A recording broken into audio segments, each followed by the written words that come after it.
Lumbini cable कारमा यस्तो भयो। हेलो साथीहरू, आज चाहिँ हामी लुम्बिनी केबल कार घुम्न जाँदैछौँ।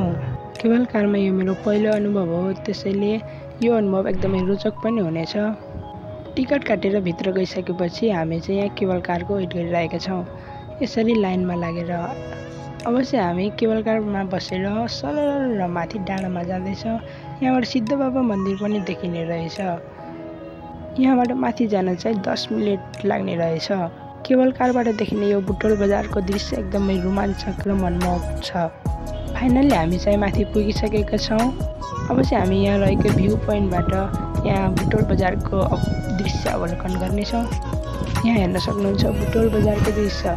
यदि हजुरहरू पनि लुम्बिनी आउँदै हुनुहुन्छ भने एकचोटि यहाँ अवश्य आउनुहोला। अब चाहिँ हामी 178 सिडी चढेर चाहिँ माथि मन्दिरमा जाँदैछौँ।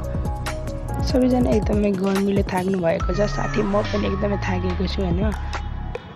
तर केही छैन, यति गर्मी चाहिँ सहनु पर्छ। फाइनली हामी चाहिँ माथि मन्दिरमा आइसकेका छौँ। मन्दिर एकदमै सुन्दर लागेको छ। पछाडि हामी मन्दिर पछाडिको फाउन्टेनमा जान्छौँ अनि खाना खाएर पिङ खेल्छौँ अनि केही फोटोहरू खिच्छौँ। खिच्याक अनि हामी घर फर्कन्छौँ। टाटा।